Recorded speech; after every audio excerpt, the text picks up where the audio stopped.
My sister, 18, is starting college this fall. She doesn't have a car but will need one because she'll commute to school while living at home. At the beginning of the year, I, 27 male, told her I'd help her pay for a car as a graduation gift. I'd pay for the first $5,000 of her monthly payments.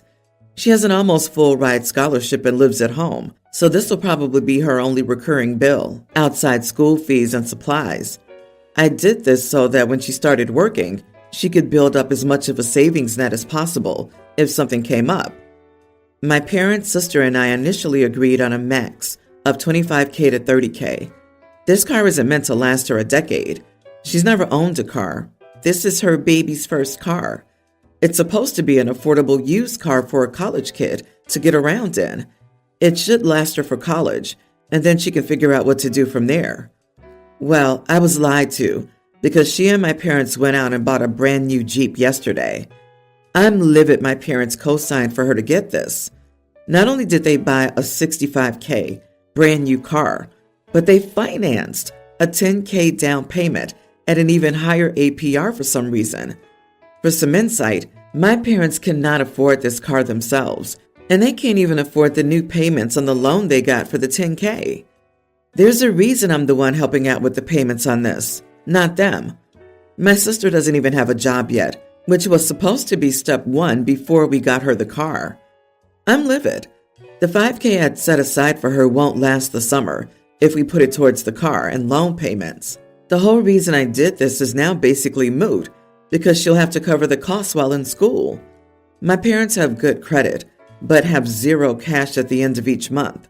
So once my $5,000 runs dry, the car will be repoed for non-payment in the next year or so. What boils my blood even more is they know I'm livid but don't care.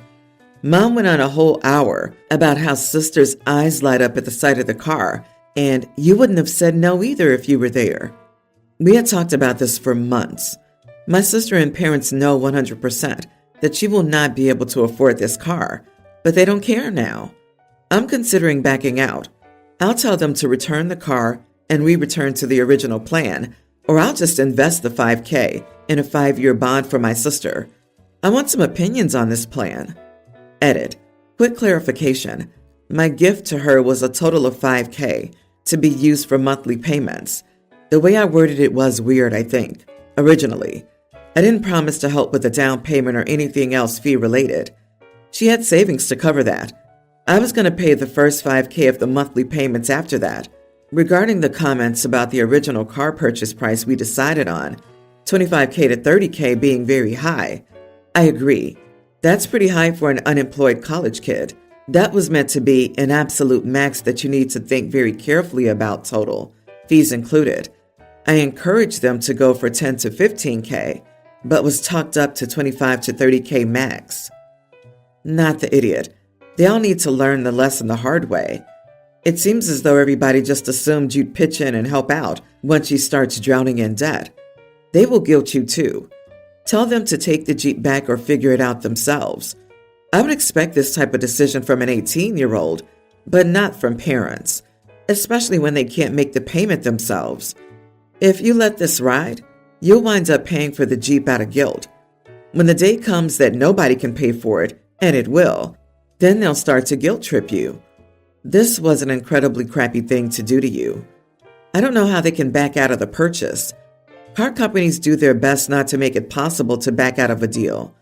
You need to find out if the deal is already done, if it's possible to get out of the deal. A Jeep? Not even a car with known excellent track record in terms of repairs, etc. And how much is the monthly or yearly insurance on this Jeep? Jesus, what a mess. Yeah, what in the world? I'm well off, and I wouldn't even think about dishing out that much on a car, let alone your first freaking car when you don't work. That payment must be what, $800? $1,000? Your sister's living in cuckoo land, and your parents also have no brains from the looks of it. I would not give her the $5,000 in payments. Have her return that crap. She will statistically crash it anyway. Hope she at least got gap insurance. Update. I also just got confirmation that the deal was finalized yesterday. There's no returning this Jeep. I was mistaken, about how used cars versus new cars are treated with cool down period laws. She and my parents are screwed. Thanks for the advice so far. I'm going to think over this tonight and figure out how much of this circus I want to be a part of. So some backstory.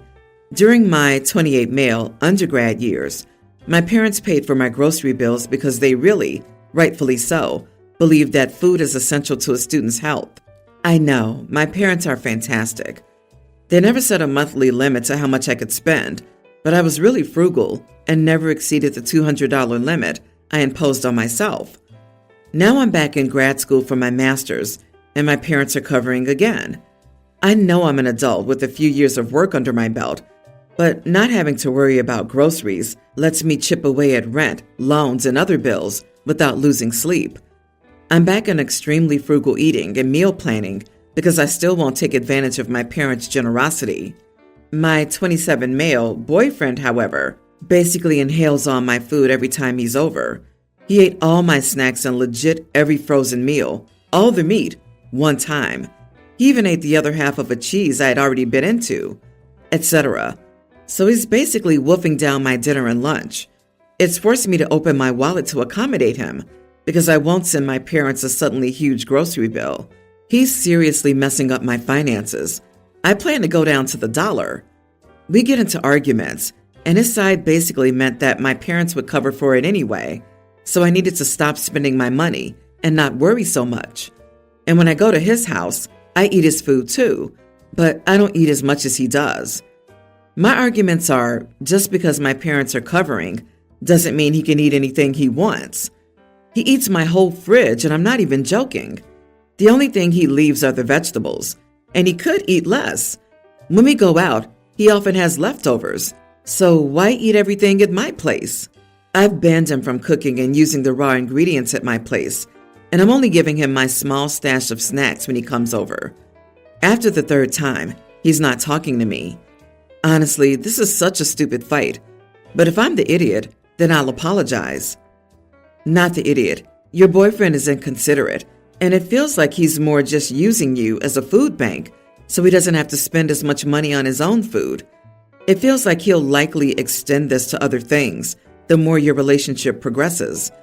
Also, your boyfriend's being completely inconsiderate of your own parents, and by extension, feels like he's entitled to do as he pleases through you, while actively exploiting you and leaving you hungry. He's wrong, and more importantly, he's telling you something significant about his character. Are you listening? The "yay, I will eat for free, so I will eat a lot and let others pay" is a turnoff. If he's literally eating his whole fridge, he's willfully taking advantage of OP and his parents. If the behavior doesn't stop, then I would personally end things. It speaks to a flaw in his character that he feels so entitled to my parents' money and contribution to my education. But that would be how I would handle it. I'm not sure where OP stands on things. You aren't at a stage in your relationship where you're combining your finances. You should each be feeding yourselves, paying your own bills, going Dutch at restaurants, unless someone offers to treat the other. And it isn't your parents' responsibility to feed you both. It is disrespectful for him to imply that you should be dishonest with your parents and have them buy groceries for two. Lastly, I would ask if maybe he's experiencing some financial difficulties and food insecurity. I really like baking as a hobby. I don't believe in food waste, but I don't often want to eat all the stuff I make. The best way I can describe it is that I love to bake, but when it comes to eating, I'm just like, meh, I don't know how to describe it. Anyway, I normally give my baked goods to friends and family. The tradition started when my brother said he couldn't come over to pick up a coconut cupcake pan because he was busy. I didn't plan for space in my fridge to keep the cupcakes and awkwardly left them in the apartment's common room with permission from the security guard, of course. I left a note saying the cupcakes were free to whoever with my apartment number on it. The security guard said I had to. That started this semi-tradition of me putting whatever extra goods I had on a free table in the lobby area. Others started to do it too. It's worked well so far, and I like the environment it's created. The problem came when one of the neighbors knocked on my door. She introduced herself, said she was from another apartment floor and said she was very unhappy with me leaving unattended food out. One of her kids, allergic to peanuts, had some of my peanut butter brownies. I got very nervous hearing this and apologized. She said it was fine but wanted me to pay part of the cost of getting her child help. I asked if we could talk it out and she agreed. I agreed to pay for the cab she took back and forth to the hospital, which I know is getting off easy for what happened. I apologized again, and she said all was fine, but that I should please be extra careful. Since then, I haven't left any food out at all, because that situation made me nervous. I know it wasn't the worst that could have happened, but still. My hall neighbor, let's call her Lily, asked if I was okay, noticing it's been a while since I put anything out. I just told her after what happened with the peanut butter allergy issue, I don't feel comfortable doing that anymore in case something like that happens again. Now, I didn't know Lily knew who I was talking about just based on the allergy issue. Specifically, they knew which kid I was talking about because they saw him take some. I guess Lily spread the word around because I got a knock from the lady again, and she asked why I told everyone to blame her. I explained that I didn't blame her or tell anyone to blame her in any way. One of our neighbors asked why the tradition died off, and I only said it died off because of the allergy incident. However, I never mentioned specifics like who it was, how they looked, etc. She's mad and says that I did that purposefully and will speak to the landlord to make a report. I apologized again and said I swear I didn't mean for this to happen, but she stormed off. I don't know what to do now. I don't hold anything against her or the kid, and I'm pretty mad at Lily for this crap right now. Am I the idiot? No good deed goes unpunished. You are not the idiot. Your neighbor seems to wake up each morning and pick someone to be offended by. Today your name was drawn from the hat of woe. Honestly, tell your landlord about it because she's harassing you, because she's a bad parent. The lady with the kid is out of line. She should be angrier at her own poor parenting. Every parent I know with a peanut allergy kid teaches those kids extreme caution from a very young age. It's like, okay, what do we do before crossing the street? Stop, look, listen. And what do we do when we see a plate of unattended cookies? Don't eat them because it could literally kill me. Good job, Junior. Have fun at preschool today because you're only a toddler, but you still have to know this because I won't be around you every waking moment, so I have to instill this in you. You shouldn't have paid anything to that entitled woman. It's her responsibility to teach her allergic kid to not eat anything unsupervised. Also, she shouldn't have let her kid roam unsupervised in the hallways. I would continue leaving baked goods, but would always include a note listing all the ingredients for everyone's peace of mind. And now that you know about the peanut allergy, just avoid using peanuts in your recipe. And that's about it. If you and other neighbors love this little tradition, you shouldn't discontinue it because of one entitled witch. I, female 19, am currently on a massive family cruise with over 24 relatives, a mix of close and extended family. This trip was supposed to be a fun getaway, but it turned sour after a karaoke night that blew up, and now I'm at odds with much of my family. After karaoke, one of my uncles, whom I've barely interacted with over the years, got extremely intoxicated. In front of a group that included my teenage cousins, he made a comment about me, saying, "Isn't she a hot piece?" and followed it up with a lewd gesture. Some of my cousins, mostly the teenage boys, laughed along with his joke. This uncle has always been popular among younger male relatives because he's the cool guy who talks openly about girls, intimacy, parties, and other adult stuff, making him somewhat of an idol to them. Feeling violated and upset, I turned to Instagram to vent. I posted about the incident without naming names, but made it clear that I found his behavior creepy and unacceptable. I thought my friends and perhaps empathetic family members would support me, but the backlash was immediate and intense. My parents are livid with me. They argue that in today's feminist era, it's tough to be a man, and that my actions contribute to what they perceive as anti-straight discrimination. They've demanded that I apologize to my uncle and take down the post, claiming I've embarrassed the family and made a mountain out of a molehill. The reaction from the rest of the family has been mixed. Still notably, My teenage male cousins on my dad's side, who think the uncle is so cool, have been making my life a nightmare day and night, mocking me, calling me a feminist witch, trying to trip me at the buffet and at the pool, throwing pool noodles at me.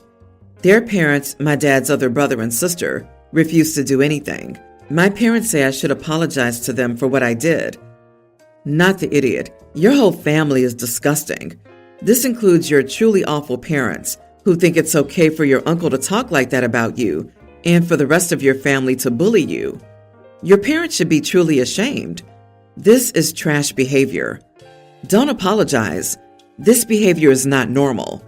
Although they are related to you, they shouldn't even be thinking about you that way, especially an adult. I 100% agree. I'm a guy. I have no trouble existing in this feminist era. It doesn't take much not to be a scumbag. His comment, even if completely messed up, is absolutely over the line, and any family members defending his actions are disgusting. Sorry you have to deal with this, especially somewhere like a cruise ship, which makes it hard to avoid them. Remember this, if people have a problem about you telling the truth about their behavior, the problem is their behavior. The creepy uncle is an issue, but the real issue is the lack of support from your parents. If it had been my father, someone would have been thrown overboard. The fact that they aren't actively protecting you from the bullying and abuse is beyond alarming. If I were in your situation, I would gather a bag of essentials, including my passport and plane ticket home, and when the ship hits the next port, I would disembark and head directly to the nearest airport to trade in my ticket for the next flight home. By the time they realize you aren't on the ship, it'll already be moving to the next port. Background: I have to travel for my job Monday through Friday. I've been getting on a plane every Monday and getting back on Friday due to a project that needs to be supervised. My future daughter-in-law works 4 days a week, Wednesday to Saturday, working 10-hour shifts. She wants to meet up to get a dress for the wedding. She wants to be there when I get a dress. Initially, I was just going to wear the same dress I wear for all weddings, a long blue dress, but she wanted me to wear something else since that would match her bridesmaids. So looking at our schedule, Sunday would be the best day to do this. We're both off. She told me no since that's her rest day. She asked for Monday. I told her I can and I have to work. Then I suggested Friday or Saturday after work. Those got shut down. She wants me to take off work. I then suggested she send me examples of what she wants, and I'll shop by myself and buy something like the examples. Also shut down. After much back and forth, I told her I was just wearing the blue dress. This started an argument and she called me an idiot. My son is mad I'm making the wedding about me and not taking off work. I don't think I'm being unreasonable, but maybe I am the idiot. Not the idiot. If they must control everything about their special day, how about they pay you for what seems to amount to a week off work? Her rest day is not more important than your work days. You've been more than accommodating. You've offered reasonable suggestions to make this work, and she shot each of them down. That's not your fault. Why is she so invested in being there with you? Surely you can pick out a dress that fits and is appropriate and suitable. I'd keep your son's room ready for him. He'll be back. She's incapable of compromise. I'll have lost my temper at, that's my rest day. And since no marriage can be happy without the ability to compromise, is she always like this about everything? If so, your son is making a huge mistake in marrying someone who'll make his life a nightmare. LOL, I was thinking the same. If she's being this controlling and uncompromising about her mother-in-law's wedding attire, imagine the nightmare she is in other areas, and he's marrying her. I seriously hope she understands that she'll only get rest days for a short time if they ever have kids.